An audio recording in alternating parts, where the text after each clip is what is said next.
दूध, चीक, साखर, कॉर्नफ्लोअर कशाचाही वापर न करता फक्त 3 पदार्थ घरातले वापरून आपण नाचणीपासून असा सुंदर आणि पौष्टिक पदार्थ कसा बनवायचा ते बघणार आहोत. नाचणीची भाकरी तर आपण नेहमीच खातो, पण या उन्हाळ्यामध्ये शरीराला थंडावा देणारा आणि तितकाच कॅल्शियम, लोहयुक्त असा नाचणीचा पदार्थ तुम्ही खायलाच हवा. आज मी तुम्हाला अशाच पद्धतीने नाचणी सत्व वड्या कशा बनवायच्या ते दाखवणार आहे. साधी सोपी रेसिपी आहे आणि अचूक प्रमाणात हे कसं बनवायचं याची पद्धत तुम्हाला मी दाखवणार आहे. चला तर मग लगेचच पाहूया. तोंडात टाकताच विरघळणाऱ्या नाचणी सत्व वड्या कशा बनवायच्या. नमस्कार, मी प्रेषिता. प्रेषिताच किचनमध्ये तुम्हा सर्वांचे पुन्हा एकदा खूप खूप स्वागत करते. नाचणी सत्व वडी बनवण्यासाठी सर्वात आधी आपल्याला लागणार आहे ते म्हणजे नाचणीचं धान्य. नाचणी सर्वांनाच माहीत आहे, त्याचे भरपूर असे फायदे आहेत. नाचणीमध्ये भरपूर प्रमाणात कॅल्शियम असतं, लोह, प्रथिन आणि फायबरसुद्धा असतं. नेहमी आपण भाकरीसाठी ज्या नाचणीचं पीठ दळून आणतो तीच नाचणी आपल्याला इथे वापरायची आहे. घरातली कोणतीही एखादी वाटी किंवा कपाचा वापर करायचा आणि त्याने 1 कप एवढी नाचणी आपल्याला मोजून घ्यायची आहे. आता ह्या नाचणीमध्ये भरपूर असं पाणी घालायचं आहे आणि ही नाचणी आपल्याला 3 ते 4 वेळा पाण्याने धुवून घ्यायची आहे. खराब जर नाचणी असेल तर ती पाण्यावर तरंगून येते आणि त्यामध्ये काही धूळ कचरा असेल तो सुद्धा निघून जायला मदत होईल. त्यामुळे अशी चांगली चोळून घ्यायची. इथे तुम्ही पाण्याचा रंग बघू शकता किती खराब निघाला आहे. म्हणजेच नाचणीमध्ये जी काही धूळ असेल किंवा खराब नाचणी असेल ती अशी निघून जाते. ही नाचणी इथे मी 3 ते 4 वेळा पाण्याने धुतली आहे आणि आता ह्यामध्ये आपल्याला भरपूर असं पाणी घालायचं आहे. इथे बघू शकता आता पाण्याचा रंग आणि सुरुवातीला कसा होता.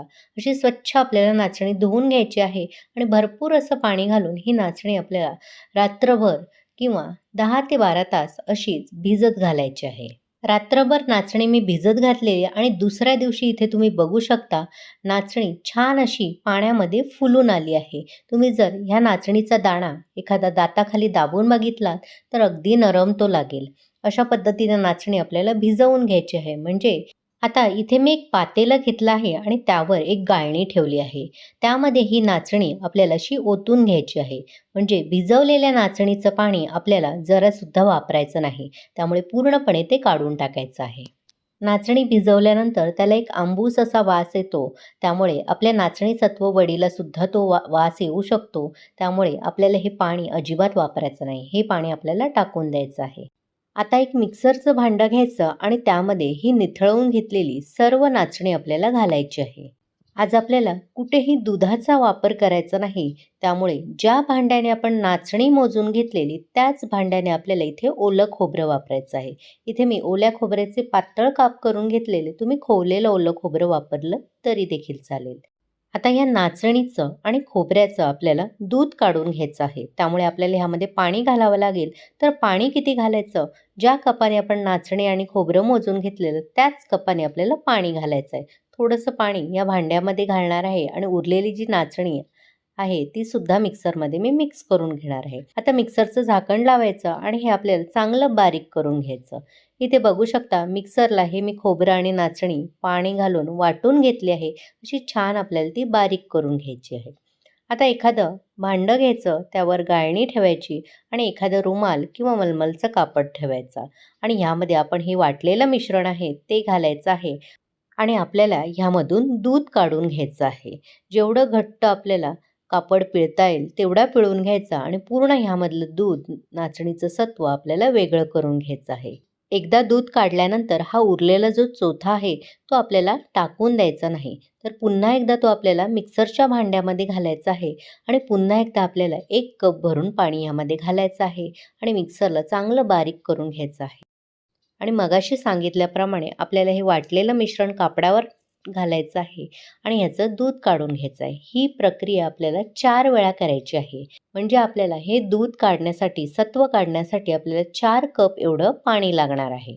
इथे मी 4था कप पाणी घालून शेवटचं हे दूध काढून घेत आहे आणि तुम्ही बघू शकता आता किती ते पातळसर निघत आहे. यामधलं सर्व सत्व आणि नारळाचं दूध पूर्णपणे निघून आलं आहे. आता जो उरलेला चोथा आहे त्यामध्ये अजिबात सत्व किंवा नारळाचा रस शिल्लक राहिलेला नाही. इथे बघू शकता असं मस्त दाटसर आपल्याला नाचणीचं आणि नारळाचं दूध मिळालं आहे. मी सांगितलेलं अचूक प्रमाणातच तुम्हाला सुद्धा अशा पद्धतीने हे दूध काढून घ्यायचं आहे.